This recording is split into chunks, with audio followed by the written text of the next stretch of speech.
বিশ্ব বাঙালি মঞ্চের অনুষ্ঠানে আমাদের বিশ্ব বাঙালি মঞ্চের আজকের অনুষ্ঠানটা মূলত বঙ্গবন্ধুর স্বদেশ প্রত্যাবর্তন দিবসকে লক্ষ্য করে হচ্ছে। আপনারা জানেন 10ই জানুয়ারি ছিল বঙ্গবন্ধুর স্বদেশ প্রত্যাবর্তন দিবস।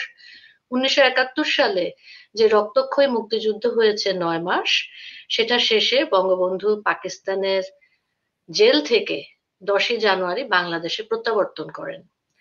বঙ্গবন্ধুর এই প্রত্যাবর্তনকে বছরের পর বছর আমরা একটা উৎসব হিসেবে পালন করেছি। এখন দেশে পরিবর্তিত বাস্তবতায় সেই দিনটি আর সেভাবে পালিত হচ্ছে না। এসব সবকিছু নিয়ে মানুষ কি ভাবছে, মানুষ কি ভেবেছিল, তাদের প্রত্যাশা ও প্রাপ্তির জায়গায় কি ঘটেছে, সেগুলো নিয়ে আমরা আজকে আলাপ করব সাংবাদিক এবং লেখক সৈয়দ বদরুল আহসানের সাথে। এবং আমাদের সাথে আছেন ইউকেতে শিক্ষকতা পেশায় জড়িত নরিন তামান্না। আমাদের অনুষ্ঠানে আপনাদের দুজনকে স্বাগতম, সৈয়দ বদরুল আহসান ভাই এবং নরিন তামান্না। আপনাদের সাথে আমি যুক্ত হতে পেরে খুবই খুশি।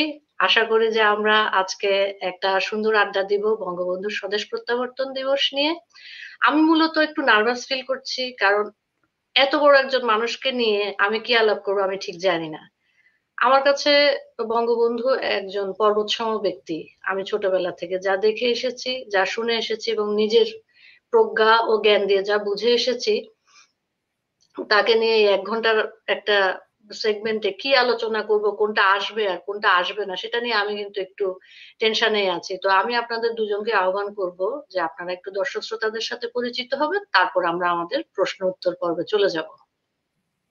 বদরুল হাসান ভাই, আপনাকে দিয়ে শুরু করছি।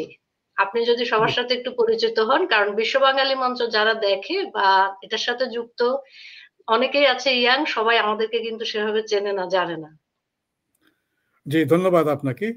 আমি আপাতত লন্ডনে আছি, ইউকেতে আছি, এবং আমি সাংবাদিকতা করি, বিভিন্ন পত্রিকায় লেখালেখি করি, এবং বঙ্গবন্ধুকে নিয়ে আমি দুটো দুটো ওনার জীবনী লিখেছি। তাজউদ্দিন আহমেদকে নিয়ে একটা লিখেছি। আর সবসময় আমি বাংলাদেশে এবং বিশেষ করে আমাদের উপমহাদেশের যে রাজনৈতিক পরিস্থিতি নিয়ে আমি বিশ্লেষণ করার চেষ্টা করি। ধন্যবাদ বদরুল হাসান ভাই। আপনার সাথে অনেকদিন ধরে কথা বলবো বা যুক্ত হবো একটা আশা ছিল। আমি আপনাকে ফেসবুকে ফ্রেন্ড রিকোয়েস্ট পাঠিয়ে বসে আছি, আপনি মনে হয় ফেসবুক সেভাবে চালান না, এটা আমার দুর্ভাগ্য। যাই হোক, আজকে আমরা আপনার কাছ থেকে বঙ্গবন্ধু সম্পর্কে জানবো। নরিন তামান্না, বা আপনি যদি আমাদের দর্শক শ্রোতাদের জন্য ছোট করে আপনার নিজেকে একটু তুলে ধরতেন। সবাইকে শুভেচ্ছা। আমার নাম নরিন তামান্না। আমি ইউকে রেডিং বিশ্ববিদ্যালয়ে আছি। আইন বিষয়ে শিক্ষকতা করছি আজকে অনেক বছর। তো আমি প্রথমেই বিশ্ব বাঙালি মঞ্চকে ধন্যবাদ জানাতে চাই। লোচন, তোমাকেও ধন্যবাদ। বদরুল হাসান ভাইকে সাথে আজকে এই অনুষ্ঠানে আসতে পেরে এবং বঙ্গবন্ধুর উপরে কোনো একটা অনুষ্ঠানে আসতে পেরে এবং কিছু কথা বলার সুযোগ পাওয়ার জন্য আমি ধন্যবাদ জানাচ্ছি সবাইকে। ধন্যবাদ নরিন তামান্না আপা। আমাদের যখনই বঙ্গবন্ধুকে নিয়ে আলোচনা আসে তখন একটা কি বলবো, আমি এক ধরনের তর্ক, বিরোধী পক্ষ বলি বা যারা একটু কম জানে তাদের পক্ষ থেকে একটা কথা আসে কি, বঙ্গবন্ধু 25শে মার্চ রাত্রে আহ, পাকিস্তানি বাহিনীর হাতে ধরা দিয়েছেন, উনি সেখানে আরাম আয়েশে দিন কাটানোর জন্য এই কাজটা করেছেন। পরবর্তীতে যখন বড় হয়েছি তখন দেখলাম বঙ্গবন্ধু যদি 25শে মার্চ রাত্রে পাকিস্তানি সেনাবাহিনীর হাতে বা হানাদার বাহিনীর হাতে ধরা না দিতেন, বাংলাদেশে সেদিনই ঢাকা শহরে হয়তো 1,3-4 লোক ক্র্যাকডাউনে হয়তো ইন্তেকাল করত। এই যে বাস্তবতা স্যার, আমি বদরুল হাসান ভাইকে বলছি যে এই যে একটা বাস্তবতা, বঙ্গবন্ধু যে পাকিস্তানি সেনাবাহিনীর হাতে ধরা দিলেন এবং তার আগে তিনি যে স্বাধীনতার ঘোষণা এবং বাকি সব প্রয়োজনীয় কাজ সেরে চলে গেলেন, আপনি তো ছিলেন, আপনি তো দেখেছেন, আপনি পর্যবেক্ষণ করেছেন। আপনি এই প্রজন্মকে কি বলতে চান ওনার এই পাকিস্তানি সেনাবাহিনীর হাতে ধরা দেওয়ার পরিপ্রেক্ষিতে? জি, ধন্যবাদ আপনাকে। আপনি যে প্রসঙ্গটা তুললেন যে বঙ্গবন্ধু, অনেকে যারা বলেন, এখনো বলে আসছেন, যারা বঙ্গবন্ধু বিরোধী ব্যক্তিবর্গ যারা আছেন, তারা সবসময় বলে আসছেন যে বঙ্গবন্ধু পাকিস্তানিদের হাতে ধরা দিয়েছেন। কথাটা ঠিক না। বঙ্গবন্ধু যদি ইতিহাস আমরা দেখি, ওনার যে রাজনৈতিক ইতিহাস, ওনার রাজনীতি সম্বন্ধে যদি আমরা কথা বলি, আমরা দেখি যে তিনি সবসময় কিন্তু বহুবার পাকিস্তানে আমলে তিনি গ্রেফতার হয়েছেন, এবং যতবারই গ্রেফতার হয়েছেন তিনি কিন্তু কোথাও পালিয়ে যাননি, করেনি। বারবারই ওনাকে দেখা গেছে যে ওনাকে ওনার বাড়ি থেকে, ধানমন্ডির বাড়ি থেকে পাকিস্তানি আমলের পুলিশ এবং সেনাবাহিনী এসে ওনাকে গ্রেফতার করে নিয়ে গেছেন।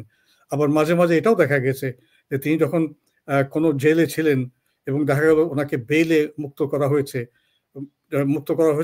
জেল থেকে বেরোচ্ছেন, এর মধ্যে আরেকটা মামলা দিয়ে সেখানে তাকে গ্রেফতার করা হয়েছে। মূল কথাটা হলো যে বঙ্গবন্ধুকে যদি কেউ বলে যে বঙ্গবন্ধু পালিয়ে যাননি, ধরা দিয়েছেন, প্রথম কথা হচ্ছে বঙ্গবন্ধু এমন ব্যক্তি ছিলেন না যিনি পালিয়ে যাবেন, কখনো তিনি পালিয়ে যাননি। দ্বিতীয় কথা, তিনি বাড়িতেই বসেছিলেন, বাড়িতেই ছিলেন এবং তিনি জানতেন যে পাকিস্তান আর্মি ওনাকে গ্রেফতার করবে। আর যেমনটি আপনি বললেন, যদি ধরা যায় যে তিনি সেখানে থাকতেন না বা থাকলেন না, তিনি 25শে মার্চ রাতে তিনি চলে গেলেন, তখন যে কি অবস্থা হতো। পরবর্তীতে আমরা তো গণহত্যা আমরা দেখেছি, কিন্তু সেই রাতে আরো যে হাজার হাজার হয়তো লক্ষ মানুষ মারা যেত ঢাকা শহরে, সেটা হতো। আরেকটা কথা এখানে একটু পরিষ্কার করে বলি যে বঙ্গবন্ধু কিন্তু যে স্বাধীনতা ঘোষণা করলেন, বঙ্গবন্ধুকে 25শে মার্চ রাতে গ্রেপ্তার করা হয়নি। তিনি 25শে মার্চ রাত 11:30টায় পাকিস্তান সেনাবাহিনী আক্রমণ চালিয়েছে, তারা যেটা বলে অপারেশন সার্চ লাইট। এটা তো অপারেশন সার্চ লাইট, তো সার্চ লাইট শব্দটা খুব ভালো, কিন্তু সার্চ লাইটের অধীনে তারা গণহত্যা শুরু করেছে বিশ্ববিদ্যালয় এলাকায় বিভিন্ন। তো এবং 12টার যখন 26 তারিখ হয়ে যায়, তখন কিন্তু বঙ্গবন্ধু স্বাধীনতার ঘোষণা করেন, সেই বাণীটা তিনি চট্টগ্রামে পৌঁছে দিয়েছেন। এবং রাত 1টার দিকে, তখন 26 তারিখ হয়ে গেছে, রাত 1টার দিকে ওনাকে গ্রেপ্তার করা হয়। ওনাকে প্রথমে নিয়ে যাওয়া হয় আদমজি ক্যান্টনমেন্ট কলেজে, সেখানে 2-1 দিন রাখা হয়। তারপর এটা আমরা পরে 2-1 দিন ফ্ল্যাগ স্টাফ হাউস, যেটা আপনার সেনানিবাসে আছে, সেখানে রাখা হয়েছিল। এরপরে ওনাকে অত্যন্ত তৎকালীন পশ্চিম পাকিস্তানে তিনি বন্দী ছিলেন, আমরা যেটা জানি। এবং যেটা বলা হয় ইংরেজি ভাষায়, যেটা বলা হয় একদম সলিটারি কনফাইনমেন্ট। ওনার সাথে কারো যোগাযোগ ছিল না, টেলিভিশন ছিল না, কোনো ছিল না। এই অবস্থায় তিনি পাকিস্তানে তার বিচার হয়েছে, বিচার করেছে। তখন আমরা জানলাম যে তিনি জীবিত আছেন। তারপরে যেটা আমরা বঙ্গবন্ধু সম্বন্ধে জানি, এরপর আর কোনো, সেই ছবি ছাপানোর পর আমরা আর কোনো সংবাদ পাইনি ওনার। দেখলাম এর মতো বাংলাদেশে গণহত্যা চলছে, সামরিক শাসন চলছে, শান্তি বাহিনী হচ্ছে, রাজাকার বাহিনী গঠন করা হয়েছে, এরা অত্যাচার চালাচ্ছে। আমরা আগস্টের 9 তারিখে রেডিও পাকিস্তান হঠাৎ করে রাত্রেবেলা সংবাদে ঘোষণা করলো যে তাদের ভাষায় শেখ মুজিবুর রহমানের বিচার হবে। তার বিরুদ্ধে যে অভিযোগটা কি, পাকিস্তানের বিরুদ্ধে যুদ্ধ পরিচালনা করার জন্য। এবং বিচারটা কবে শুরু হবে? 11 তারিখে, মানে 2 দিন পর। আগস্টের 9 তারিখে রেডিও ঘোষণা, আগস্টের 11 তারিখে ওনার বিচার শুরু। তারপর আমরা জানি যে বিচার হয়েছে, কিন্তু বিচার কিন্তু একদম ইন ক্যামেরা, যেটা বলে অত্যন্ত গোপনীয়তার সাথে। কোথায় বিচার হয়েছে, কারা বিচার করছে, ওনার পক্ষে কে আছেন, আইনজীবী আছেন কিনা, আমরা কিন্তু কেউ জানি না। তো এরপরে আমরা পরে যেটা শুনেছি, ওনাকে ওনার বিরুদ্ধে ফাঁসির আদেশ দেওয়া হয়েছে, ওনাকে ফাঁসি দেওয়া হবে এবং ওনাকে মৃত্যুদণ্ড দেওয়া হয়েছে। তারপর তো আমরা জানি তিনি মুক্ত হয়ে আসলেন, সেটা নয় পরে বললাম। ধন্যবাদ বদরুল ভাই, অনেক একটা কি বলবো রিচ একটা বর্ণনা আমরা শুনতে পেলাম। নরিন আপা, আপনি যেহেতু যুদ্ধ পরবর্তী প্রজন্ম, আপনার কাছে হয়তো আমি যুদ্ধ পরবর্তী প্রজন্মের পক্ষ থেকেই প্রশ্ন করব, এই যে বঙ্গবন্ধু ফিরে আসার যে বাস্তবতাটা, এবং তারপরে উনি যেভাবে স্বদেশের প্রশাসন গঠন করলেন, তারপরে একটা সংবিধান প্রণয়ন করলেন, বিশ্বমানের একটা সংবিধান প্রণয়ন করলেন, আমি বলবো যে বৈদেশিক স্বীকৃতি অর্জন করলেন, এত কিছুর পরেও নরিন আপা আমাদের বঙ্গবন্ধুকে ভয় কোথায়? আমরা এই প্রজন্ম কেন বঙ্গবন্ধুকে ধারণ না করে তাকে বিভিন্ন বিতর্ক এবং লাস্টলি আমরা যেটা দেখলাম এক ধরনের জাতিগত আহ ঘৃণা তৈরি করলাম তার প্রতি, তাকে অবমাননা করলাম, এর পিছনে নরিন আপা মনস্তত্ত্বটা কি কাজ করেছে? ধন্যবাদ লোচন আপনাকে। আমি একটু বদরুল ভাইয়ের সাথে একটু যেটা যুক্ত করি, সেটা হচ্ছে আমরা কিন্তু আসলে স্বাধীনতার পরবর্তী প্রজন্ম যারা, তাদের কাছে কিন্তু এই যে বঙ্গবন্ধু সম্পর্কে এই যে তার ভূমিকাটাকে গৌণ করা, তার বিপরীতে আরো কিছু মানুষকে দাঁড় করিয়ে দেওয়া, তারপরে যে তার সম্পর্কে এই অপপ্রচারগুলো যে উনি ইচ্ছে করে ধরা দিয়েছেন, উনি স্বাধীনতাই চাননি, এই কথাগুলো যে বলা এগুলো কিন্তু নতুন নয়। আমরা যখন ছোট থেকে বড় হয়েছি ৭৫ পরবর্তী ৮০ দশকে, ইভেন ৯০ দশকেরও একটা সময় পর্যন্ত এই কথাগুলো কিন্তু আমরা শুনেছি। এমন একটা সময় আমরা পার করেছি আমাদের শৈশবে কৈশোরে যখন বঙ্গবন্ধুর নামটা উচ্চারণ করা যেত না কোথাও। আর অপপ্রচার তো আছেই। সব ধরনের অপপ্রচার। শুধু উনার বিরুদ্ধে নয়, উনার পরিবারের বিরুদ্ধে। এখন এইখানে একটা খুব ইন্টারেস্টিং জিনিস যেটা সেটা হচ্ছে আ আমরা যদি ধরে নেই যে ২ টো পক্ষ, আ একটা পক্ষ পরাজিত হয়েছে, আমরা জিতেছি আমাদের মুক্তিযুদ্ধে। আমরা স্বাধীন হয়েছি। আ আমরা যদি একটু পরাজিত পক্ষ কি বলেছে সেটা যদি একটু শুনি। আ অন্তত ৩ টা বইয়ের আমি রেফারেন্স দিতে পারি। একটা হচ্ছে নিয়াজি সাহেবের 'the betrayal of East Pakistan'. হুম, হুম। তারপরে আ উম আ আ তারপর খাদিম হোসেন রাজা জেনারেল, তারপর রাও ফরমান আলী। এদের সমস্ত বইগুলোতে নিয়াজি সাহেবের 'the betrayal of East Pakistan' খুবই অফেন্সিভ একটা name. 'The betrayal of East Pakistan', Rao Farman Ali সাহেবের 'হাউ পাকিস্তান গট ডিভাইডেড'। এই বইগুলোতে পাতায়, পাতায় যেই মানুষটিকে প্রতি বিষোদ্গার করা হয়েছেন তিনি বঙ্গবন্ধু শেখ মুজিবুর রহমান। আর পরাজিত শক্তির দোসর যারা ছিল যে স্বাধীনতা বিরোধী জামাত শিবির, তাদেরও আক্রমণের মূল লক্ষ্যবস্তু কিন্তু সবসময়ই বঙ্গবন্ধু শেখ মুজিবুর রহমান। কাজে এই যে এখন নতুন, নতুন জাতির পিতা দাঁড় করানো হচ্ছে, নতুন, নতুন বিভিন্ন মানুষকে বাংলাদেশের স্বাধীনতা যুদ্ধের নায়ক হিসেবে বঙ্গবন্ধুর বিপরীতে দাঁড় করিয়ে দেওয়া হচ্ছে। এদের কেউই কিন্তু আক্রমণের লক্ষ্যবস্তু না। পাকিস্তানি জেনারেলদেরও ছিল না, ইয়াহিয়া খানেরও ছিল না, আ ভুট্টো সাহেবেরও ছিল না। তারা কেউ কিন্তু তাজউদ্দিন সাহেব, মৌলানা ভাসানী তাদের কথা বলছেন না। তারা সবাই বঙ্গবন্ধু শেখ মুজিবুর রহমানের কথা বলছেন। আচ্ছা, আর ২য় তোমার যে প্রশ্নটা যে এই যে কেন এই মানুষটাকে এত ভয়? কেন এই মানুষটাকে আ নিয়ে এত আ- অপপ্রচার? আপা এটা এক ধরনের কি বলবো একদম শুধু ভয় না, মনে করেন যে এটা এক ধরনের বঙ্গবন্ধু ফোবিয়ার মতন হয়ে গেছে। আপনি ফোবিয়ার খেয়াল মতো হয়ে গেছে, খেয়াল হ্যাঁ। করলে দেখবেন যে এই ফোবিয়ারও কিন্তু আসলে উৎস আরো অনেক মানে আগে থেকে যে সেই ৭৫ এর পর থেকেই।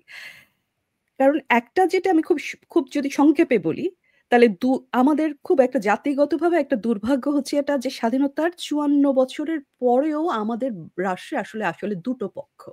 আমরা সবসময় একটা কথা শুনি না যে বাংলাদেশের রাজনীতিতে ২ টো পক্ষ আওয়ামী লীগ এবং অ্যান্টি আওয়ামী লীগ। আমি সেটা বলব না। আমি বলব বাংলাদেশে আসলে পক্ষ ২ টা। স্বাধীনতার পক্ষে এবং স্বাধীনতার বিপক্ষে।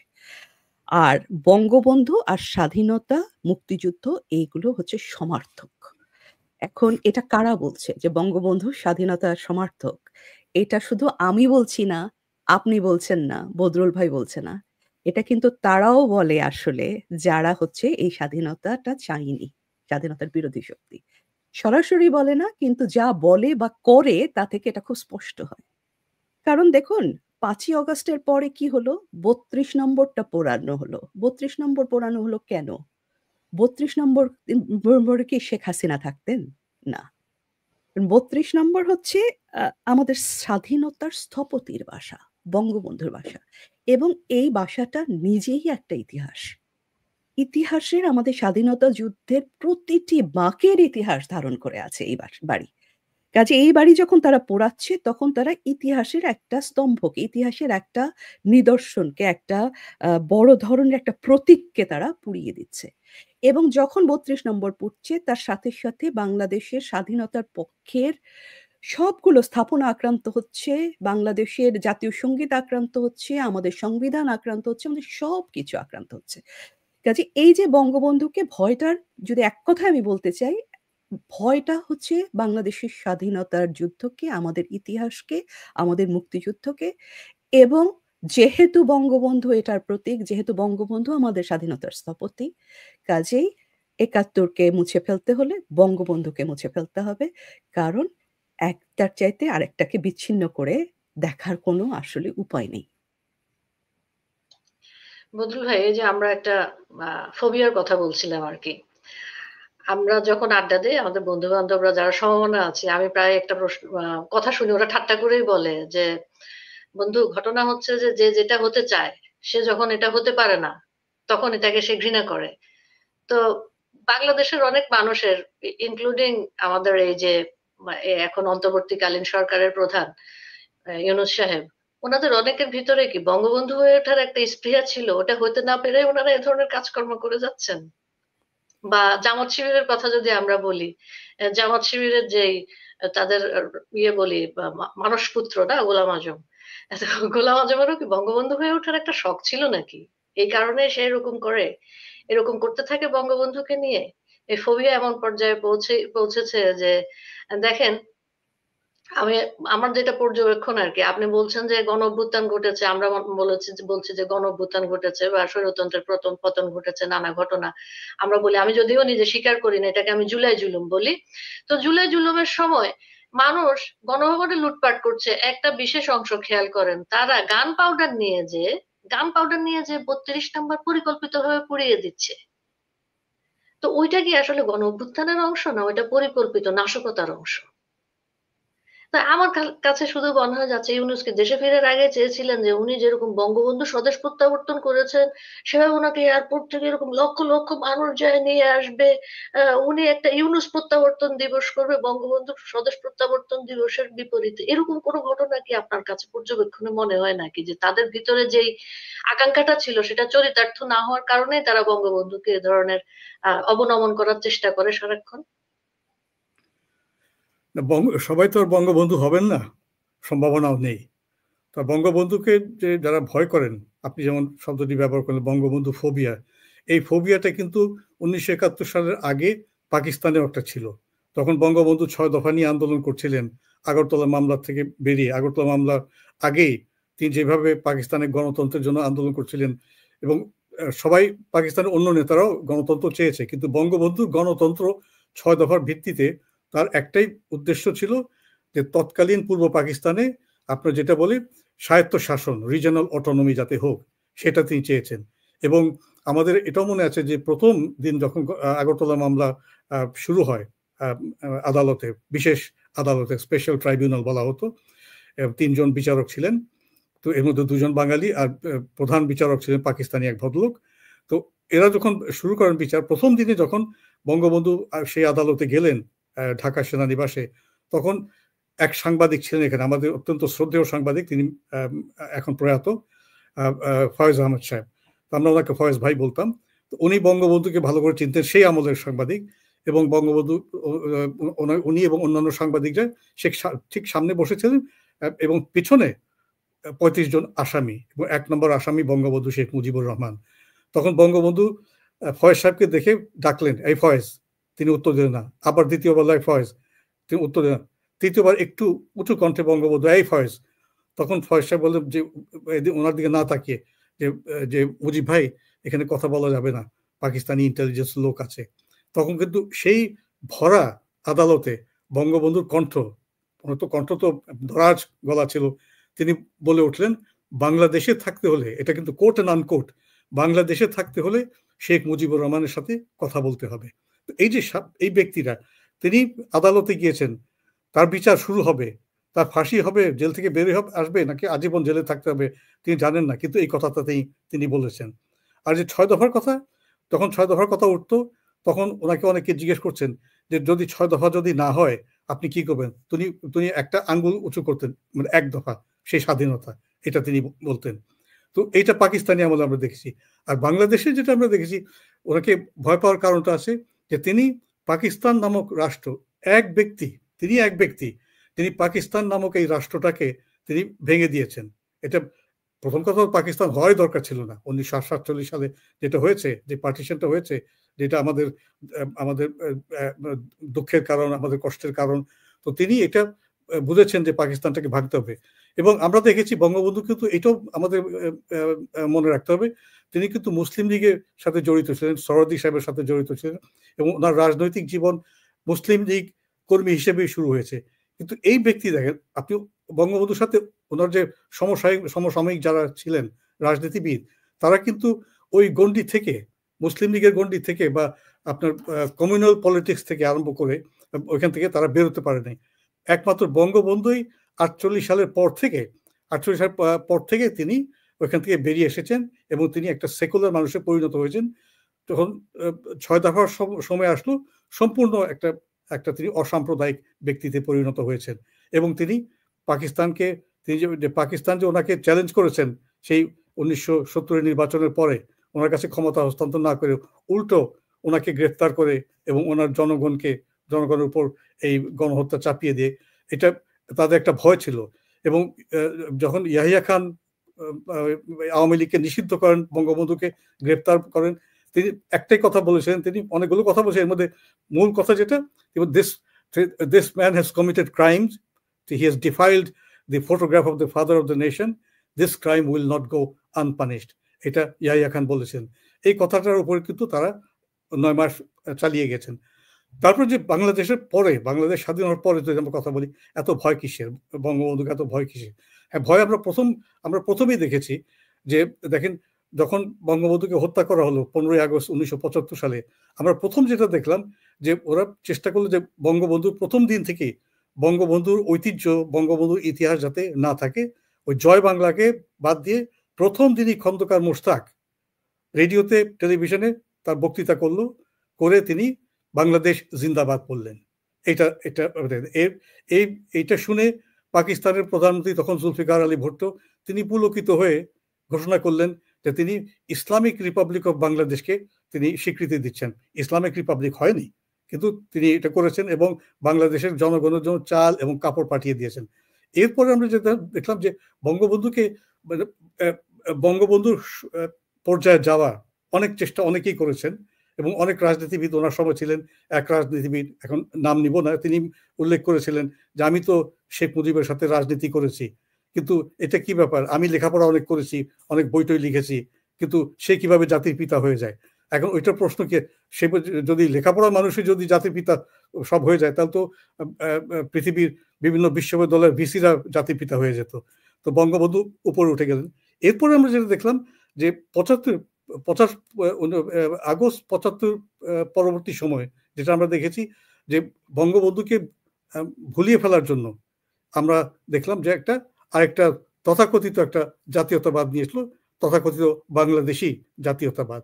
এটা আপনি দেখেন একটা গভীর ষড়যন্ত্র। আমরা যুদ্ধ হিন্দু, মুসলমান, খ্রিস্টান, বৌদ্ধ সবাই বাঙালি হিসেবে যুদ্ধ করেছি।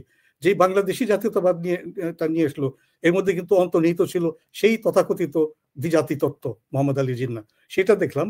আরেকটা যেটা এরপরে আমরা দেখলাম যে 75 থেকে আরম্ভ করে 1996 সাল পর্যন্ত এই 21টি বছর আমরা দেখেছি যে বঙ্গবন্ধুর নাম আমরা কোথাও দেখতে পাচ্ছি না, কোথাও লেখা হচ্ছে না। এবং আমরা দেখেছি যে 16ই ডিসেম্বর বিজয় দিবসের সময়, বিজয় দিবস যখন আমরা পালন করি, তখন আমরা দেখছি বিভিন্ন পত্রিকাতে আর্টিকেল লেখা হচ্ছে এবং অনেক টিভি রেডিওতে আলোচনা হচ্ছে, কিন্তু কোথাও বঙ্গবন্ধু শেখ মুজিবুর রহমানের নামটা উল্লেখ করা হচ্ছে না, মুজিবনগর সরকারের উল্লেখ করা হচ্ছে না। যেটা বলা হচ্ছে যে হানাদার বাহিনী জাতির উপর ঝাঁপিয়ে পড়লো। আচ্ছা, কোন হানাদার বাহিনী? পাকিস্তান শব্দটা বাদ দিয়ে দিল, হানাদার বাহিনী ঝাঁপিয়ে পড়লো, দেশ স্বাধীন হয়ে গেল। হানাদার বাহিনী ঝাঁপিয়ে পড়লো, দেশ স্বাধীন হয়ে গেল, নেতৃবৃন্দ কারা ছিলেন কোনো উল্লেখ নাই। তো এই যে একটা পরিকল্পিত উপায়, একটা প্রোগ্রাম করে, একটা পলিসি করে, নীতি করে বঙ্গবন্ধুকে বাদ দেয়, এই যে এটা একটা ভয়ের কারণ। তো এই যে ভয়টা শুধু বাংলাদেশে না, এখন যারা বঙ্গবন্ধুকে ভয় পান, এখনো কিন্তু ভয় পান, আমরা দেখছি, আমরা ইদানিং কালে দেখছি বঙ্গবন্ধুকে ভয় পান এবং বঙ্গবন্ধুর বাড়িতে যে আগুন লাগিয়ে দিয়েছেন তাকে, এগুলো আমরা দেখেছি। কিন্তু আমরা তো এটাও জানি যে ইতিহাস কিন্তু এটা হয়তো অতীতে আমরা দেখেছি ইতিহাস পরিবর্তন করার চেষ্টা করেছে, কোনো লাভ হয়নি, এখন চেষ্টা করছে, কোনো লাভ হবে না। কিন্তু ইতিহাস কিন্তু একটা নিজস্ব গতিতে কাজ করে। ইতিহাস এমন একটা জিনিস, যারা ইতিহাসকে অস্বীকার করে, হিস্ট্রি ডিনায়ার্স, ওদেরকে এসে আক্রমণ করে, এরা থাকে না, এর পরবর্তীতে থাকে না, আমরা যেটা দেখেছি। এবং এখন যে আমরা যদি বলি যে কে বঙ্গবন্ধু হতে চেয়েছিল, অনেককে আমরা দেখেছি 75-এর পরে এবং 75 থেকে 96 সালে অনেক ব্যক্তিকে আমরা দেখেছি, যারা এর মধ্যে আবার যারা পরবর্তী আবার আওয়ামী লীগ সরকারের মন্ত্রী হয়েছিলেন, কিন্তু তখন তারা এরশাদের সাথে জাতীয় সংসদে ছিলেন। একজন তো মন্তব্যই করলেন, ওনাকে জিজ্ঞেস করা হয়েছিল যে আপনি শেখ মুজিবুর রহমানকে বঙ্গবন্ধু মানেন কিনা, জাতির পিতা মানেন কিনা। সেই ভদ্রলোক তিনি বললেন যে এটা কোনো দরকার নেই যে কোনো জাতির পিতা বা চাচা বা মামা বা ফুফু বা ফুফা এগুলি হতে পারবে। খুব তাচ্ছিল্যের সাথে কথা বলেছিলেন। কিন্তু সেই ব্যক্তি কিন্তু আবার শেখ হাসিনার সরকার আবার মন্ত্রী হয়েছিলেন। তো এমন ব্যক্তি কিন্তু এখনো আছেন। তো অনেক আমরা দেখেছি অনেক পরিবর্তন হয়েছে। আমি যেটা বলে শেষ করবো এখানে, যে বঙ্গবন্ধুর মতো বড় মাপের নেতা আমাদের ইতিহাসে কিন্তু আমরা দেখিনি। এই যে আমরা যে বলি, অনেকে আমরা সবসময় বলি বাঙালির 1000 বছরের সবচাইতে শ্রেষ্ঠ বাঙালি, ঠিকই বলি, তিনি একমাত্র বাঙালি। এখন আমরা সুভাষচন্দ্র বোসকে দেখেছি, তিনি ভারতের ভেতরে ভারতকে নিয়ে চিন্তা ভাবনা করেছেন, কিন্তু বাঙালি জাতিকে যে স্বাধীন করার ব্যক্তি, ওই এক ব্যক্তি ছিলেন বঙ্গবন্ধু শেখ মুজিবুর রহমান। ওই ভয়টা আছে, এবং ভয়টা আছে এখন যারা পরবর্তী ভয় করছেন, এখনো ভয় করছেন, এই ডানপন্থী যারা আছেন, এক্সট্রিমিস্ট ইসলামিক ফোর্স যারা আছেন, এদের মধ্যে কিন্তু ওই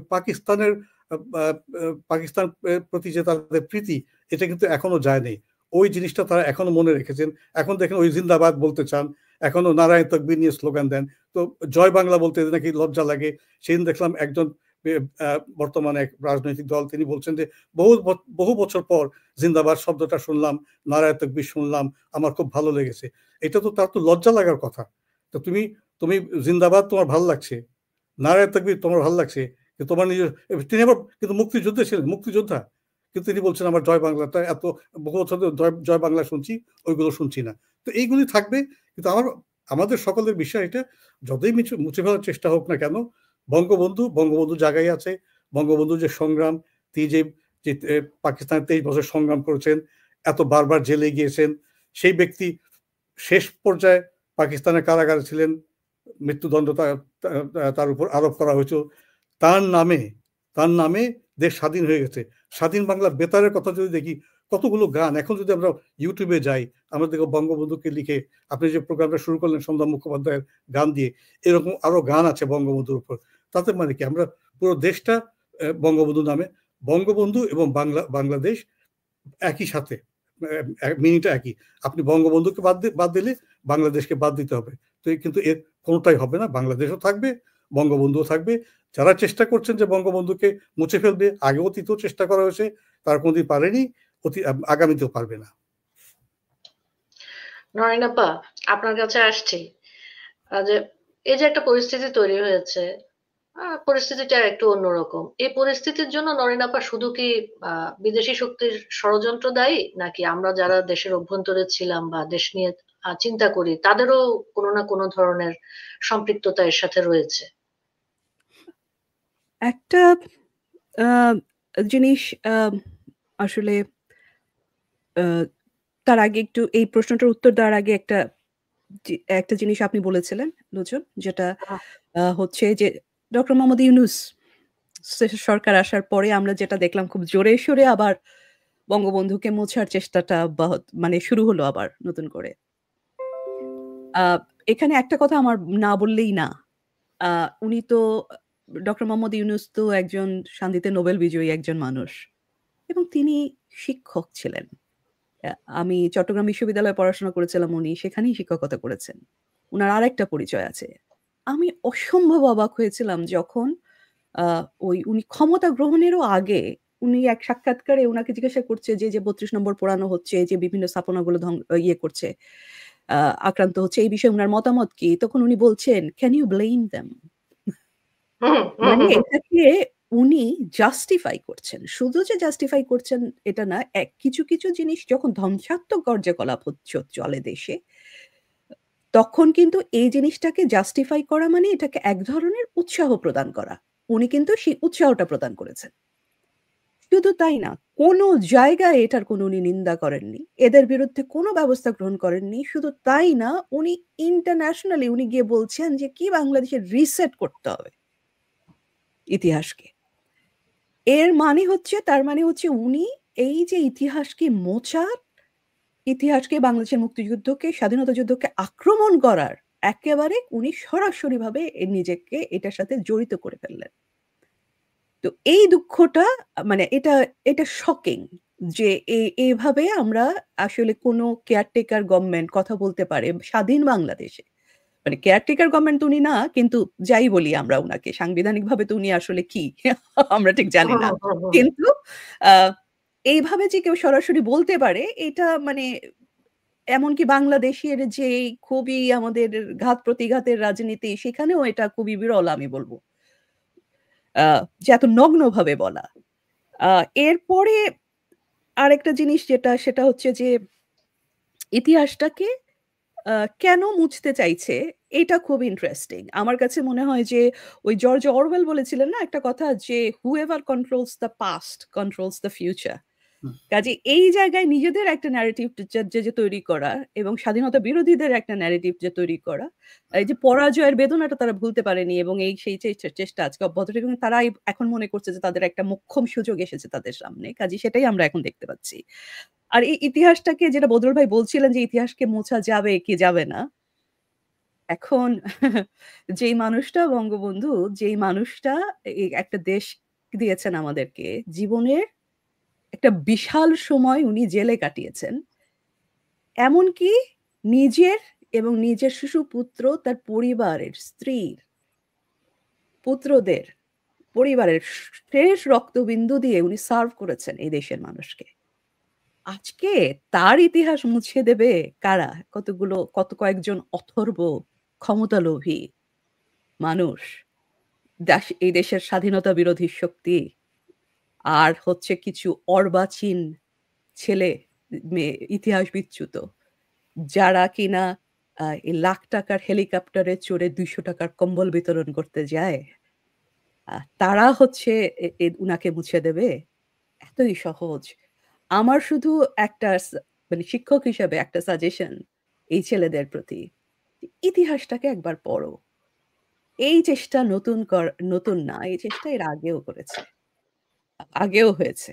আমরা তো এমনকি বঙ্গবন্ধুর নাম উচ্চারণ করা তো নিষিদ্ধ ছিলই। বদরুল ভাই যেটা বললেন, আমরা পাঠ্যপুস্তকেও পড়েছি হানাদার বাহিনী। তারপরেও এই নাম মুছে দিতে পারে। এক প্রাক্তন প্রধানমন্ত্রী তার নিজের জন্মদিন পালন করতে 15ই আগস্ট কেক কেটে জন্মদিন পালন করতেন। এত চেষ্টা করেও লাভ হয়নি।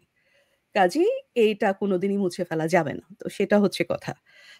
আর দ্বিতীয় তোমার প্রশ্নটা ছিল কি ছিল? মনস্তত্ত্বটা আপা, যে মনস্তত্ত্বটা তো আমার কাছে এখন এটা খুঁজতে গেলে যে এটার একটাই কারণ আমার কাছে মনে হয় যে প্রচন্ডভাবে পরাজয়ের বেদনা, যেটা যে আপা আপনার কি এটা মনে হয় যে আমার মাঝে মধ্যে মনে হয়েছে যে দেখেন 47-এ দেশভাগ হলো, আমরা হুম, প্রায় 20 লক্ষ বিহারীকে আত্মীকরণ করলাম। হ্যাঁ, তারপরে 71-এর মুক্তিযুদ্ধের পরে আমরা প্লাস মাইনাস সম্ভবত 30,000 মানুষকে এনে বিভিন্ন জায়গায় পুনর্বাসিত করলাম। তো এদের অন্তরে, অনেকের অন্তরেই মনে হ্যাঁ, করেন যে পাকিস্তান রয়ে গিয়েছিল, এরকম কি কোনো একটা ব্যাপার ঘটেছে যে হ্যাঁ, এই হ্যাঁ, জিনিসটা, এই জিনিসটাও আমাদেরকে এক ধরনের বিপদগামী করতে সহায়তা করেছে। হ্যাঁ, এক ধরনের ভুল তো ছিলই। ভুল হুম, ছিল, সেটা যে শুধু মানে অন্যান্য সরকারের ছিল তাই না। এটা আওয়ামী লীগ সরকারের 15 বছরেও প্রচুর ভুল ছিল বলে আমি মনে করি। কিন্তু আপা আহ, ভুলটা কি রাজনৈতিক বাস্তবতা না? এটা কি প্রত্যেকটা দেশে কি হ্যাঁ, রাজনৈতিকভাবে এ ধরনের ভুল হয় না? হ্যাঁ, কারণ যারা ক্ষমতায় থাকেন তাদের ভুল থাকে, তাদের ত্রুটি থাকে, সবকিছু থাকে। কিন্তু এত কিছুর পরেও আমার কাছে মনে হয় বাংলাদেশ আওয়ামী লীগ স্বাধীনতার পক্ষের শক্তি ছিল সবসময়। বাংলাদেশের স্বাধীনতার ইতিহাসটাকে তারা রক্ষা করেছে, আপা লালন করেছে। 53 বছর হয়ে গেল, আমরা স্বাধীনতার সমর্থক আওয়ামী লীগকে ভাবতে হয়। 53 বছর ধরে কোনো মানুষ, কোনো দল কেন মুক্তিযুদ্ধকে ধারণ করে আরেকটা দল গঠন করতে পারলো না? এইটা আমার খুবই দুঃখের একটা জায়গা। এটা খুবই দুঃখের একটা জায়গা যে আমাদের তো আসলে সরকারি দল, বিরোধী দল দুটোই আসলে, যেটা মোহাম্মদ জাফর ইকবাল বলেছিলেন একবার, ডক্টর মোহাম্মদ জাফর ইকবাল, যে আমাদের সরকারি দল, বিরোধী দল দুটোই তো আসলে মুক্তিযুদ্ধের পক্ষের শক্তি হওয়ার কথা ছিল। হুম, হুম। কিন্তু সেটা না হয়ে এরকম হলো কেন? তার কারণ হচ্ছে একটা কথা শোনা যায় না বা লোচন, যে আ জয় বাংলাকে আওয়ামী লীগ দলীয়করণ করেছে, মুক্তিযুদ্ধকে আওয়ামী লীগ কুক্ষিগত করেছে, এই কথাগুলো। কিন্তু আসলে কিন্তু আমার কাছে মনে হয় এটা আওয়ামী লীগ করেনি। বরঞ্চ এই মুক্তিযুদ্ধকে, বঙ্গবন্ধুকে, জয় বাংলাকে, এগুলোকে দলীয় বা আওয়ামী আখ্যা দিয়ে কিছু মানুষ, কিছু রাজনৈতিক দল নিজেরাই এখান থেকে নিজেদেরকে বিযুক্ত করেছে। আমাদের সমস্যাটা হয়ে গেছে ওই জায়গায়। আর আমরা সাধারণ জনগণ হিসাবেও একটা জিনিস আমাদের কাছে সবসময়, আমি সবসময় এটা বিশ্বাস করি যে ইতিহাসটা তো আমাদের, মুক্তিযুদ্ধ তো আমাদের, স্বাধীনতা তো আমাদের। এটাকে রক্ষা করার দায় দায়িত্ব কি শুধু কোনো সরকারের, কোনো দলের? তা তো নয়। এটা তো আমাদের ইতিহাস। এটাকে তো আমাদের জানতে হবে, আমাদের রক্ষা করতে হবে। এবং এটাকে কেউ বিকৃত করতে চাইলে সেটাকে তো সবার আগে আমাদেরই প্রতিবাদ করার কথা। আপনি যদি আজকে ইসরায়েলে দেখেন, কোনো ইসরায়েলিকে জিজ্ঞাসা করার দরকার নেই। আপনি যদি কোনো ইহুদি ধর্মাবলম্বী কারোর সামনে হলোকস্ট ডিনায়ালের কোনো চেষ্টা করেন, আপনাকে ওখান থেকে, আপনি সত্যি কথা বলতে কি আপনাকে মানে খুব খুব খুব খুব ডায়ার কনসিকুয়েন্স হবে আপনার। এত সহজে এই কথা কারোর সামনে আপনি বলে বেরোতে পারবেন না। এইভাবে তারা ধারণ করেছে তাদের ইতিহাসকে, আমাদের গণহত্যার ইতিহাসকে, আমাদের ইতিহাস, আমাদের স্বাধীনতার ইতিহাসকে, আমাদের জাতীয় স্লোগানকে, আমাদের মুক্তিযুদ্ধের স্লোগানকে আমরা সেইভাবে কি না নিজেরা রক্ষা করেছি, না নিজেরা জানার চেষ্টা করেছি। এটা হয়ে গেছে আমাদের সবচেয়ে বড় সমস্যা। আমরা মনে করি যে কোনো একটা দল বা সরকার ক্ষমতায় এসে এগুলো ঠিক করে দেবে। সরকারের দায়িত্ব আছে, অবশ্যই আছে। কিন্তু সাথে, সাথে আমাদের নিজেদের দায়িত্ব তো কম হয়ে যায় না সেদিক থেকে। এগুলো তো আমাদের জানতে হবে এবং জানাতে হবে আমাদের পরবর্তী প্রজন্মকে, তাই না? বদরুল ভাই, এখানে একজন দর্শক কোশ্চেন করেছেন যে বঙ্গবন্ধুর স্বদেশ প্রত্যাবর্তন এবং বঙ্গবন্ধুর যে নেতৃত্ব, এখানে যে প্রত্যাশা ও প্রাপ্তি ছিল, সেখানে কি কোনো গ্যাপ থেকে গিয়েছে? সেখান থেকেই কি আমাদের এই ধরনের বিচ্যুতি? সমস্যা তো অনেকেই আমরা দেখেছি বঙ্গবন্ধু দেশে ফেরার পরে। হ্যাঁ, প্রত্যাশা তো আমাদের অনেকই ছিল, আমরা অনেক কিছু আশা করেছিলাম, কিন্তু তারপর দেখেছি যে প্রত্যাশাগুলো পূরণ হয়নি। যেমন আমরা কিন্তু যারা বাংলাদেশে ছিলাম, এখন মনে আছে, আমরা কিন্তু যখন বঙ্গবন্ধু ফিরে এলেন তখন আমাদের অনেকের মধ্যে ধারণা ছিল যে বঙ্গবন্ধু এসে তিনি এমন একটা স্থানে থাকবেন যেখানে তিনি কোনো ক্ষমতা নেবেন না এবং তিনি সবার উপরে গান্ধীর মতো, মহাত্মা গান্ধীর মতো থাকবেন। তো সেটা আমরা দেখেছি হয়নি, তিনি প্রধানমন্ত্রী হয়ে গেলেন। তো প্রথমত বাংলাদেশে যখন ফিরলেন তখন তিনি বাংলাদেশের রাষ্ট্রপতি। সেই এপ্রিল 1971 সালে ওনাকে রাষ্ট্রপতি ঘোষণা করা হয়েছিল এবং তিনি যখন লন্ডনে নামলেন, এডওয়ার্ড হিথের সাথে দেখা করলেন, হ্যারল্ড উইলসনের সাথে দেখা করলেন, তার দুজনেই তাকে মিস্টার প্রেসিডেন্ট বলে সম্বোধন করলেন। ভারতে ও দিল্লিতেও তিনি নামলেন ওই একই অবস্থায়। তো যাই হোক, তো এখন আবার এটা উল্টো যুক্তিও আছে যে বঙ্গবন্ধু ফিরে না এলে বাংলাদেশের অবস্থা তখন কি হতো, সেটা অকল্পনীয়। বাংলাদেশের সবাই কিন্তু অপেক্ষা করছিল যে বঙ্গবন্ধুই হচ্ছে একটা ইউনিফাইং ফ্যাক্টর। তো তিনি এসে প্রধানমন্ত্রী হলেন।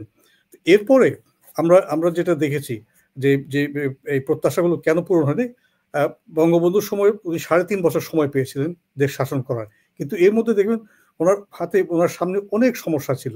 একটা তো হচ্ছে যে যারা পাকিস্তানের পক্ষে যারা কাজ করছিল পাকিস্তানি দোসর হিসেবে, তখন কিন্তু ওরা কিন্তু তখনও লুকিয়ে আছেন, তাদেরকে পুরোপুরি দমন করা হয়নি।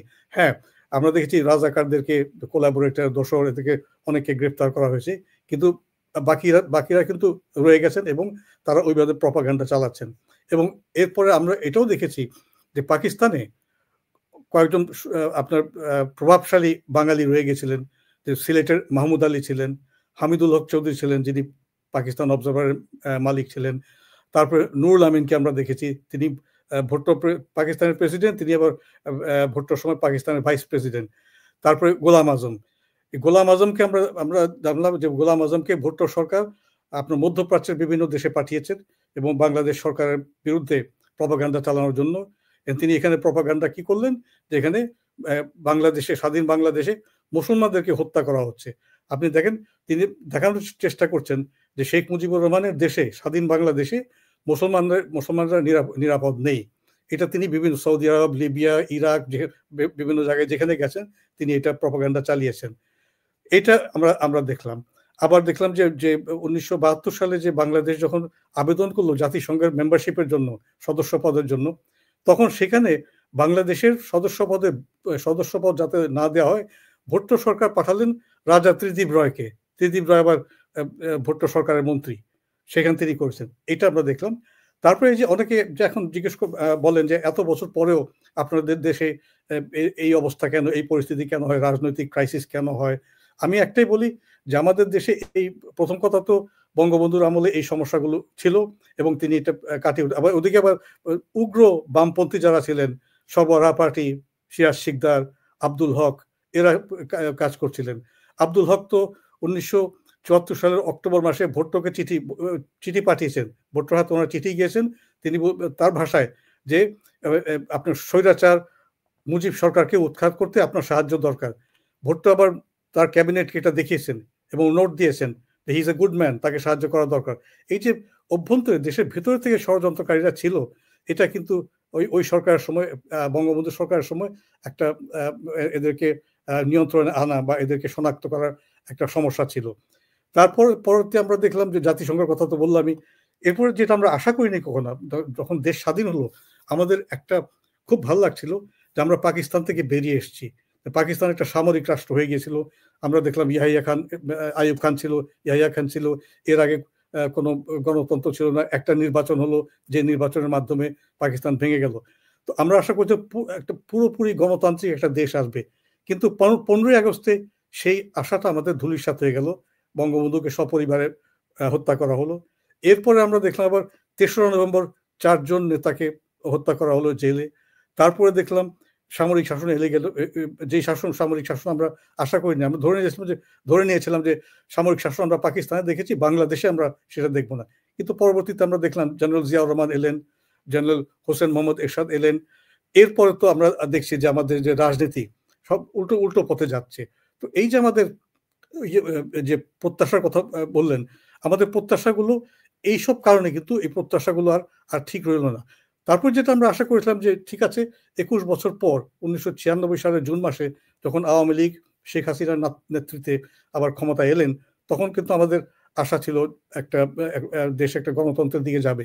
কিন্তু এখানে একটা সমস্যা, আমাদের অনেকে বলছে আমাদের দেশে দুটি দল আছে। হ্যাঁ, দুটি দল তো আছে। আওয়ামী লীগ, যদিও এখন আওয়ামী লীগ খুব কঠিন অবস্থায় আছে, কিন্তু ফিরে আসবে, এটা আমরা সকলেই জানি। এবার হচ্ছে বিএনপি।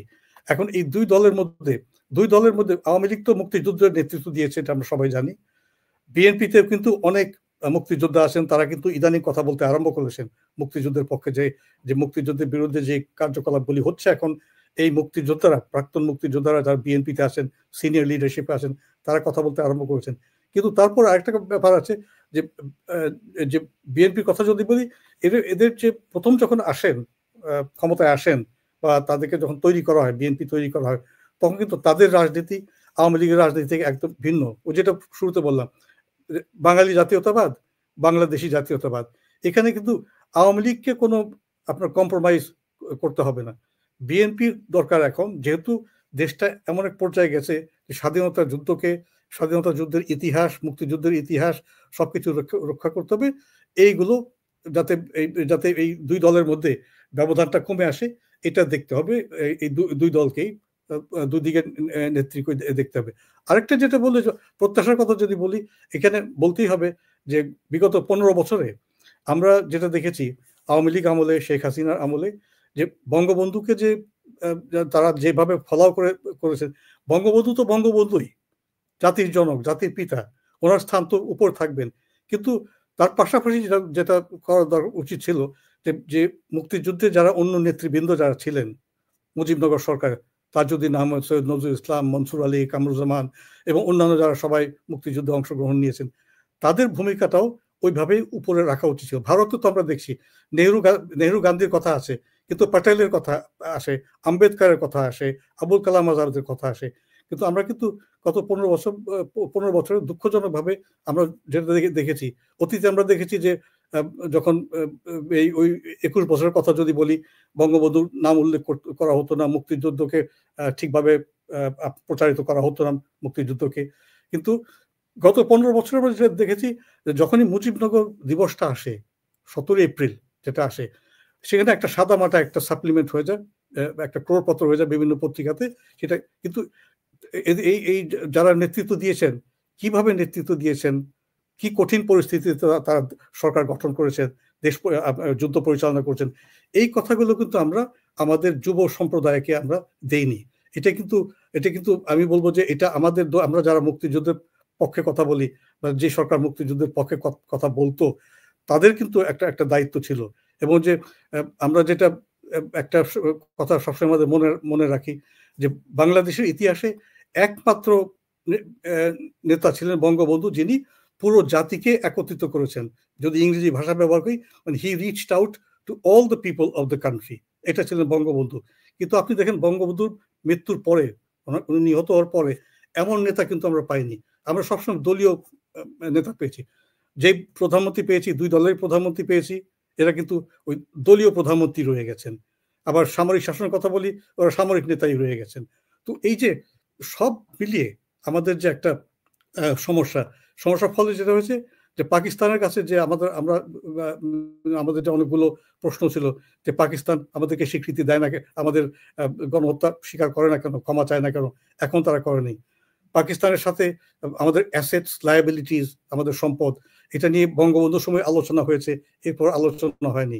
তো এখন যেটা আমি বলবো যে আমাদের এই এখন থেকে যেটা করা দরকার, যে রাজনৈতিক দল আছেন, ভবিষ্যতে আবার নির্বাচিত সরকার আসবে, যে দলই করুক না কেন, তাদের উচিত হবে যে পুরো জাতিকে সঠিক ইতিহাস, কাউকে ছোট করে না, বঙ্গবন্ধু আছেন, বঙ্গবন্ধু জাতির জনক, বঙ্গবন্ধুর পরে ওনার নির্দেশে যারা মুজিবনগর সরকার গঠন করেছেন, ওনাকে আদর্শ মেনে ওনাকে সিম্বল রেখে যুদ্ধ করেছেন, এবং বিভিন্ন সেক্টর কমান্ডার, তাদের ইতিহাস, এত হাজার হাজার মুক্তিযোদ্ধা গরিব পরিবার থেকে, গ্রাম থেকে বেরিয়ে গেছেন, তাদের কথাগুলো, তাদের গল্পগুলো, এবং শিল্পী সাহিত্যিক যারা গিয়েছেন, এই সবগুলো আমাদের কম্প্রিহেন্সিভ একটা ইতিহাস তুলে ধরতে হবে। এককভাবে ইতিহাস তুললে হয় কি, আমরা অতীতে বলেছি, বিএনপির সময় আমরা দেখেছি, এরশাদের সময় দেখেছি, আমরা সবসময় বলি যেটা আপনার ইতিহাস বিকৃত করা হয়েছে, ডিস্টর্শন অফ হিস্ট্রি আমরা বলি। আবার কিন্তু গত 15 বছরে আমরা যেটা দেখেছি, ওইটা আবার সিলেক্টিভ হিস্ট্রি। ইতিহাস যদি সিলেক্টিভ হয়, ডিস্টর্শন হলে তো আমরা দেখেছি, আমরা ঠিক করার চেষ্টা করছি, এখনো করছি। আর যদি মুক্তিযুদ্ধের পক্ষের দল, আওয়ামী লীগের কথা বলছি, এরাই যদি আবার সিলেক্টিভ হিস্ট্রিতে চলে যান, এবং যেমন ধরুন মৌলানা ভাসানীর অবদান কি ছিল যুদ্ধে, হোসেন শহীদ সোহরাওয়ার্দীর কি অবদান ছিল আওয়ামী লীগের রাজনীতিতে, শামসুল হক আওয়ামী লীগের প্রথম আপনার জেনারেল সেক্রেটারি ছিলেন, এদের ভূমিকা তো তুলে ধরতে হবে। আর যদি দেশের ইতিহাস একদিকে পুরোপুরি সম্পূর্ণভাবে তুলে ধরতে হবে, আর যদি আওয়ামী লীগের ইতিহাস কথা বলি, আওয়ামী লীগের ইতিহাসে এই সকল ব্যক্তির নাম আসতে হবে। এটা আসলে আমাদের জনগণ জানবে। আমাদের এই আজকে যে যারা যুব সম্প্রদায় আছেন, আমাদের এই প্রজন্মের যারা আছেন, এরা কিন্তু জানে না। এখন অনেকেই জানে না। আপনি যদি জিজ্ঞেস করেন যে ভাষা আন্দোলন কি, 16 ডিসেম্বরে কি হয়েছিল, অনেকেই বলতে পারেন। আমরা মাঝে মাঝে ভিডিওতে দেখি, টিভিতে দেখি, কোনো উত্তর দিতে পারছেন না। এখন দোষটা কি ওদের, না দোষটা কি আমাদের, যে এই ইতিহাসটা তাদের কাছে তুলে ধরতে পারিনি? এই বিষয়গুলো আমাদের মনে রাখতে হবে। ভবিষ্যতে যারা নেতৃত্বে আসবেন দেশে, আওয়ামী লীগ হোক, বিএনপি হোক, আমি এটা বিশ্বাস করি যে আমাদের ভবিষ্যৎ কিন্তু আওয়ামী লীগ আর বিএনপির মধ্যেই থাকবে। এরাই ক্ষমতায় আসবেন, এরাই বিরোধী দলে যাবেন। তো এদের কাছে আশা থাকবে, প্রত্যাশা থাকবে যে আপনারা এই অতীতের এই ভুলগুলো দেখবেন, আপনারা দুই দলই ভুল করেছেন, ওই ভুলগুলো যদি যেন আরো না হয়, এদিকে একটু লক্ষ্য রাখবেন। ধন্যবাদ। ধন্যবাদ স্যার। নরেন আপা, বদরুল ভাই তো অনেক ভাবে বলে ফেললেন যে আমাদের উত্তরণের পথ কি হতে পারে, কিন্তু উনি বলে ফেললেন যে সিলেক্টিভ ইতিহাস না করে আমাদের সঠিক ইতিহাস তুলে ধরতে হবে, এবং আমাদের রাজনৈতিক দল যে দুটো আছে, আমরা বৃহৎ রাজনৈতিক দল বলি, তাদেরও ইতিহাসের প্রতি সেভাবে নির্মোহ ভঙ্গিতে দৃষ্টি রাখতে হবে। আপনার কি মনে হয় নরেন আপা, আমাদের উত্তরণের পথ কি? কারণ আমরা তো একটা পথ থেকে অনেকটা ডিরেইলড হয়ে গিয়েছি। আমরা দেখেন যে বঙ্গবন্ধুকে কোট করে আমরা এই জুলাই জুলুমের সময় তাকে কোট করে কিন্তু তার ভাষণ, তার দেওয়া বক্তব্য এবং আমাদের যেসব গণসংগীত আছে, এগুলো সবকিছুকে আমরা ইউজ করে, ব্যবহার করে আমরা এই পর্যায়ে এসে দেশকে এই অবস্থায়, এই অরাজকতায় পর্যবসিত করেছি। এবং নরেন আপা, আপনি একজন শিক্ষক, আপনাকে শিক্ষকের জায়গা থেকে আমি একটা তথ্য দিচ্ছি, আপনি আপনার ইনপুট দিবেন এই জায়গায়, যে শিক্ষক নেটওয়ার্কের যে ন্যাক্কারজনক ভূমিকা আমরা জুলাই জুলুমের সময় দেখেছি, তারা যেভাবে স্টুডেন্টদেরকে ব্যবহার করেছে, এবং এখন যখন পরিবর্তিত পরিস্থিতিতে প্রায় 4 লক্ষ স্টুডেন্ট কোনো পরীক্ষায় অংশগ্রহণ করতে পারছে না, অনেক টিচার ইউনিভার্সিটিতে যেতে পারছে না, এবং শুধুমাত্র ধর্মীয় পরিচয়ের কারণে সরকারি হিসেবে 49 জন শিক্ষককে বিভিন্ন জায়গা থেকে সরিয়ে দেওয়া হয়েছে, রেজিগনেশন দিতে বাধ্য করা হয়েছে। এই যে একটা পরিস্থিতি, সেই পরিস্থিতির প্রেক্ষিতে আপনার কি মনে হয় নরিন আপা, আমাদের কি উত্তরণের কোনো সুযোগ আছে? এখানে আমরা যদি উত্তরিত হতে চাই, আমাদের কাজ করার পয়েন্টগুলো কি হতে পারে? আমাদের এই যে সুশীল সমাজের যে একটা সিলেক্টিভ আউটরেজ, এই জিনিসটা খুব দুঃখজনক। লোচন, এটা জুলাই, অগাস্টে আমরা আমাদের এবং এখন পর্যন্ত আমরা সুশীল সমাজ, শিক্ষকদেরও একটা অংশের যে ভূমিকা আমরা দেখছি, এবং যেটাকে খুব অশিক্ষক সুলভ আচরণ বলা যায়। যেখানে কিছু ছেলে মেয়ে জয় বাংলা বলার কারণে পরীক্ষা দিতে পারছে না, তাদের রাজনৈতিক সম্পৃক্ততার কারণে পরীক্ষা দিতে পারছে না, এবং শিক্ষক হিসেবে তাদের কোনো প্রতিবাদ নেই। এই যে কয়েক হাজার শিক্ষক শিক্ষিকাকে অপমান করে পদত্যাগ করানো হলো, তা সেইগুলো নিয়ে কোনো কথা নেই। বাংলাদেশের ইতিহাস আজকে বিপন্ন, সেটা নিয়ে কোনো কথা নেই। তো একটা জিনিস, তার আগে একটুখানি আমি বলি যে বদরুল ভাই যেটা বললেন, আমি উনার সাথে পুরোপুরি একমত। শুধু একটা জিনিস আমি এখানে যুক্ত করি যে জাতির ৪ নেতার ভূমিকা যেটা, সেটা তো অনস্বীকার্য একটা ভূমিকা, এবং নিশ্চয়ই আমাদের যদি এটা আমাদের আরো বেশি করে মানুষকে জানানো দরকার। আ কিন্তু একটা জিনিস বোধহয় না বললেই না, যে আওয়ামী লীগ সরকার বা শেখ হাসিনার সরকার যে জাতীয় ৪ নেতার মূল্যায়ন করেননি, হয়তো আরো বেশি করা যেত, কিন্তু করেননি, এই কথাটা কিন্তু আমি মনে করি না যে সব দিক থেকে সঠিক। কারণ যদি আমি তাজউদ্দিন সাহেবের কথাই বলি, তাজউদ্দিন সাহেবের ছেলেকে শেখ হাসিনা মন্ত্রী বানিয়েছিলেন। উনার এক মেয়ে তো বোধহয়, ছোট মেয়েটি তো বোধহয় মন্ত্রী নাকি এমপি। আহ আশরাফুল সাহেব তো বাংলাদেশ আওয়ামী লীগের সাধারণ সম্পাদক ছিলেন, এবং বিভিন্ন সময়ে জেল হত্যা দিবস থেকে শুরু করে এই জিনিসগুলো যে আওয়ামী লীগ আহ, ইয়ে শোক করেনি, উদযাপন করেনি বা এদের ভূমিকা অস্বীকার করেছে সেরকম না। তবে আরো বেশি করা যেত। তো এইটুকুই। আহ, আর কি করা যেতে পারে, উত্তরণের উপায়টা কি? একটা জিনিস আমার কাছে মনে হয় একটু ভাবার আছে। এই যে ইউনূস গভর্নমেন্ট, আহ, এখন তো দেশে কোনো সেইভাবে তাদের কোনো বিরোধী দল নেই। আওয়ামী লীগকে তো তারা রাজনীতিও করতে দিচ্ছে না, তাদেরকে একেবারে সমূলে নিশ্চিহ্ন করার সমস্ত আয়োজন তারা সম্পন্ন করেছে। জীবিতই রাখছে না। জীবিতই রাখছে না, মেরে ফেলছে। জি। এরকম একটা অবস্থায়ও এই সরকার এরকম স্পেকটাকুলারলি ফেইল করলো কিভাবে? এই ৫ মাসে যে দেশটা কেমন চলেছে, ভালো চলেছে, এই কথা কেউ বলবে না। ইউনূস সরকারের সবচেয়ে বড় বন্ধুও বলবে না। তো তাদের উনি নিজেও কিন্তু বলতে পারেননি নিজেও উনি। বলছেন না। নিজেও হ্যাঁ, বলছেন, স্বীকার করে নিচ্ছে যে হ্যাঁ। কিভাবে যে উনারা ফেইল করছেন, তার কারণটাকে আমরা কখনো চিন্তা করেছি যে why? কারণ একটা হতে পারে রাজনৈতিক অনভিজ্ঞতাতে, কিন্তু উনার তো উপদেষ্টা নিতে পারতেন উনি যারা অভিজ্ঞ। এবং এই যে ইয়াং বা নতুন ছেলেপেলেরা যারা তার চারপাশে ঘোরাঘুরি করছে, তারা তো ইতিহাসই বদলে দিতে চায়। নতুন একটা কিছু, তারা তো বিপ্লব করে ফেলেছে, তারা তো এত কিছু। এই দেশ চালানোর কাজটা করতে পারছে না কেন? একটা মিনিমাম স্ট্যান্ডার্ডে। বাচ্চাদের হাতে বই তুলে দেওয়ার মতো একটা সাধারণ কাজটাও করতে পারছে না। দ্রব্যমূল্য এবং বাকি আইন শৃঙ্খলা পরিস্থিতির কথা তো আমি বাদই দিলাম। আমার কাছে যদি একটু চিন্তা করি, এটার কারণটা কি আসলে লোচন? আহ কারণ হচ্ছে যে কখনো যদি কোনো ভিশন না থাকে, ক্ষমতাটাই যদি হয় একমাত্র উদ্দেশ্য, আর যদি নিজের ইতিহাসকে, যে ইতিহাসটা কি শেখায়, ইতিহাসটা কেন জরুরি আমাদের জন্য? ইতিহাস আমাদেরকে শেখায় যে আমরা কারা, এই পৃথিবীতে আমাদের অবস্থান কি, আমাদের ভবিষ্যৎ ভিশনটা কি, আমরা কোন দিকে যেতে চাই, সবই আমরা ইতিহাস থেকে শিখি। সেই ইতিহাসটাকে যখন তারা অস্বীকার করে শুধুমাত্র ক্ষমতার রাজনীতি যখন কেউ করে, তখন কিন্তু এই ফেইলিয়ারটা কেমন হয় সেটার সবচেয়ে বড় উদাহরণ হচ্ছে ইউনূস সরকার। তো এই কারণেই কিন্তু আমাদের এই ইতিহাসটাকে রক্ষা করতে হবে, এবং আ সঠিক ইতিহাসটা আমাদের জানাতে হবে, এবং যেটা আমি শুরুতেই বলেছিলাম যে ইতিহাসটা কাদের? ইতিহাসটা আমাদের। কাজেই এই ইতিহাসটাকে রক্ষা করার দায়িত্ব কাদের? আমাদের। কারণ কোন সরকার এসে এটা করে দিয়ে যাবে, উম মানে সেটা কিন্তু উদ্দেশ্য হতে পারে না। কারণ আমরা এই ইতিহাসটা আমাদের জানা প্রয়োজন, কারণ আমরা একটা আত্মমর্যাদাশীল জাতি। তাই না? এই বঙ্গবন্ধু আমাদের একটা দেশ দিয়েছেন এবং একটা মর্যাদা দিয়েছেন বাঙালি হিসেবে। এই জায়গাটা যদি আমরা বুঝতে না পারি, ওন না করি, তাহলে তো আসলে আমাদেরকে কেউ রক্ষা করতে পারবে না। এইটা হয়ে গেছে। আমার কাছে মনে হয় যে উত্তরণের একমাত্র রাস্তা হচ্ছে জানা, অন্যকে জানানো এবং কেউ যখন এই ব্যাপারগুলো করছে, যখন এটাকে বিকৃত করার চেষ্টা করছে, যখন আম আ এই বাংলাদেশের ইতিহাসকে ধ্বংস করে দিচ্ছে, মুছে দিতে চাইছে, তখন এই জায়গাগুলোকে প্রতিরোধ করাটা হচ্ছে সবচাইতে বেশি জরুরি এবং এই দায়িত্বটা শুধু সরকারের নয়, কোনো দলের নয়, অ্যাক্টিভিস্টদের নয়, এটা আমাদের সবার।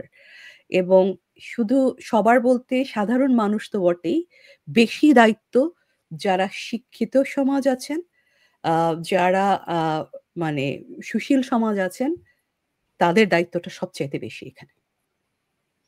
নরেন আপা, অনেক ধন্যবাদ। আমরা আপনার কাছ থেকে সত্যিকার অর্থে যেটা এক লাইনে বুঝে গেলাম যে ইতিহাসকে জানতে হবে, জানাতে হবে এবং ইতিহাস বিকৃত হতে থাকলে সেটাকে প্রতিরোধ করতে হবে প্রতিরোধ নিজ করতে হবে। নিজ নিজ জায়গা থেকে। বদরুল স্যারও একটা ইলাবোরেট ওয়েতে এই কথাটাই বলেছেন। আমরা অনুষ্ঠানের প্রায় শেষ প্রান্তে চলে এসেছি। আমাদের প্রথমেই বলা ছিল যে বঙ্গবন্ধুর মতন একটা ফিগার নিয়ে 60 মিনিটের একটা আলোচনাতে কোনো কিছুই সঠিকভাবে হুম। পূর্ণাঙ্গভাবে উঠিয়ে আনা খুবই দুষ্কর একটা বিষয়। আমাদের যে ক্রান্তি লগ্নে আমরা এখন আছি বা দেশের যে সামগ্রিক অবস্থা, সেখানে অনেক কথা বলা যায় যে এটা করলে সেটা হতো না, সেটা করলে ওটা হতো না, এ ধরনের নানা প্রশ্ন, নানা কথা বলা যায়। আমরা একটা কথাই প্রত্যেকটা অনুষ্ঠানে আমি বলে থাকি যে যখনই আমাকে অনুষ্ঠান হোস্ট করার জন্য নিয়ে যাচ্ছে, প্রশ্ন করা থামাবেন না।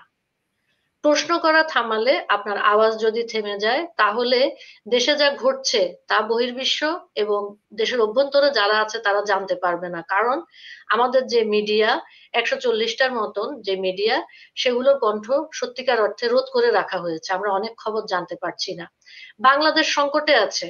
বাংলাদেশকে সংকট থেকে মুক্ত করতে হলে সবাইকে একসাথেই কাজ করতে হবে। আমরা কোনোভাবেই কেউ চাই না যে বাংলাদেশের নারীরাও পিছিয়ে যাক। কারণ কোটা বাতিল করার পরে বাংলাদেশের নারীরা 2018 থেকে 2024-এর যে ডাটা, সেখানে 27%-এর থেকে বিসিএস এ তাদের অংশগ্রহণ 18%-এ নেমে গিয়েছে। তো আমরা যদি সেই একটা জায়গায় শুধু শেখ হাসিনা বা আওয়ামী লীগ বা বঙ্গবন্ধুর কন্ট্রিবিউশন দেখি, সেই জায়গা থেকে আমি বাংলাদেশের নারীদেরকে বলবো, জিহাদিদের হাতে দেশকে তুলে দিবেন না। আপনারাই একমাত্র শক্তি যারা জিহাদিদের হাত থেকে বাংলাদেশকে রক্ষা করতে পারবেন। জামাত, শিবির, হিজবুত সমর্থিত এবং আর্মি সমর্থিত যে সরকার চলছে, সেটা আমাদের ভবিষ্যৎ এবং বর্তমান কোনোটাই হতে পারে না। এটাই আমি সবাইকে বলবো। এজন্য বলবো, ইতিহাসের চর্চা করেন, বঙ্গবন্ধুকে ধারণ করেন এবং যেখানে যে যেভাবে দেখবেন যে বঙ্গবন্ধুকে বিকৃত করা হচ্ছে, আপনার আমার আদরের বাংলাদেশকে সংকটে ফেলে দেওয়া হচ্ছে, সেখানে প্রতিরোধ গড়ে তোলেন। নিরাপদে থাকেন, সুস্থ থাকেন। বাংলাদেশে অনেক রাত হয়ে গেছে। সবাইকে শুভেচ্ছা। বদরুল ভাই আপনাকে ধন্যবাদ, নরেন আপা আপনাকে ধন্যবাদ। দেখা ধন্যবাদ। হবে, কথা হবে। ধন্যবাদ। ধন্যবাদ।